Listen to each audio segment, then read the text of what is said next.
Chapter 5, Real Member of the Order, and Real Person of the Curse. A man was walking alone through a dark underground tunnel. Age in the mid-30s. A well-trained body and sharp eyes. Swept back grey hair. His footsteps stopped as he reached the end of the tunnel.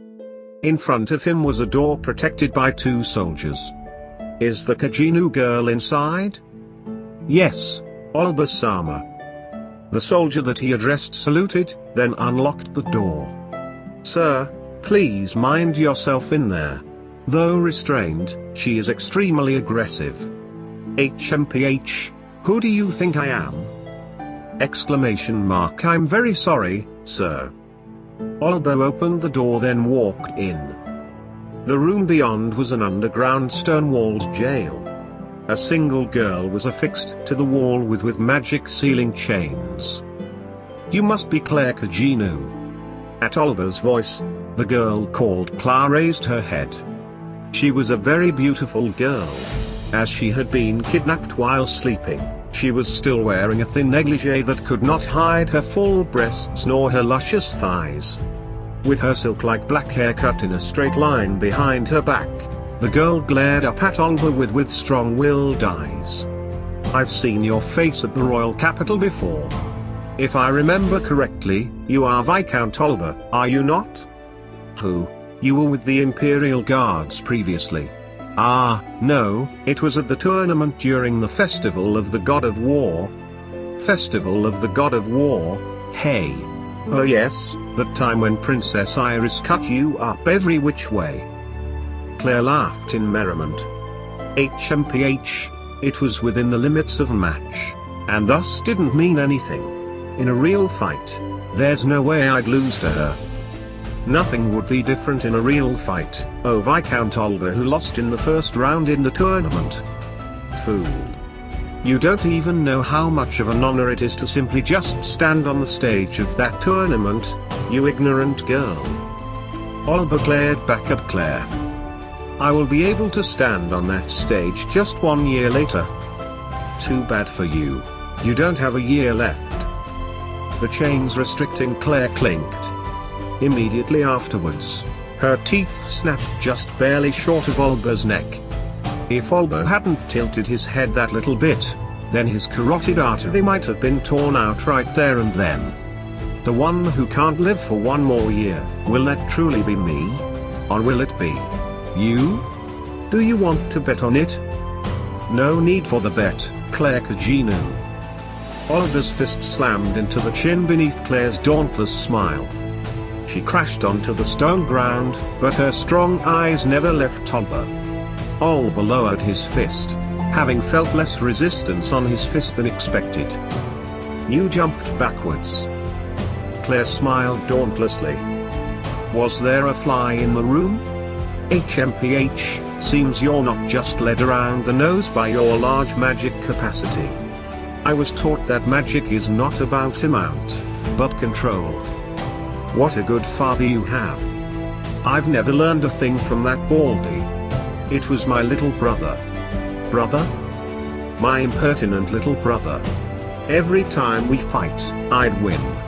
But I'm always learning from my little brother's sword. But he never learns anything from my sword. That's why I pick on him every day. So said Claire in an impish tone. What a pitiful younger brother. That would make me an ally of justice who saved him from his tyrannical older sister. Anyways, that's enough pointless banter. Olba cleared his throat and fixed his gaze on Claire. Claire Kajinu. As of late, have you felt anything strange with your body? For example, your control over your magic slipping, or your health being unstable, or a sharp pain whenever you try to use magic, or black rot appearing on parts of your body? Do any of those symptoms bring anything to mind? After going to all the trouble of kidnapping me, what you wanted to do was to play doctor. The edge of Claire's glossy lips raised into a sneer. I, too, previously had a daughter. I do not wish to employ more violent means. Answering my questions honestly would lead to the best outcome for us both.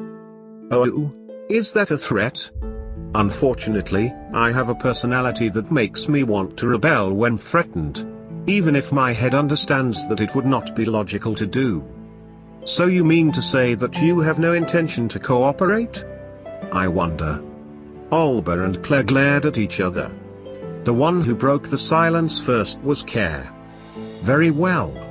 It's nothing big anyways, so I'll tell you.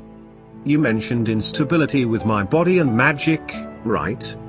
Now I'm perfectly fine, aside from these chains. Now? Yes, now. It was about a year ago when I had those symptoms that you listed. You mean to say that you no longer have them? They went away by themselves?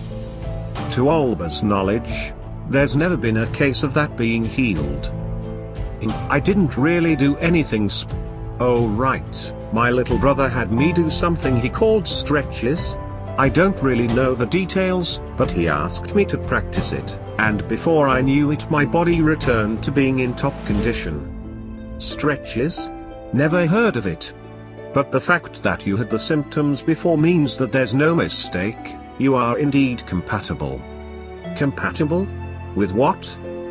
There's no need for you to know. You'll be broken before long anyways. I'll need to investigate your brother too then.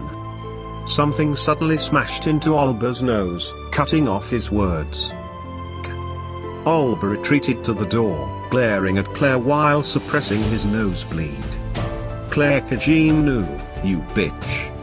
All four of her limbs were supposedly restricted, but for some reason her left arm is currently hanging free, with blood dripping down from it. You scraped off your own flesh and dislocated your finger. The chains binding her were not normal chains, but magic sealing chains. In other words, Claire had used pure brute strength to chafe off her own skin, crush her finger bones, and thus free her arm from the chain. That's how she was able to hit Olba. Olba was greatly shocked at that truth. If something happens to him, I will never forgive you. I will kill you, your loved ones, your family, your friends, and everyone else that means anything to you.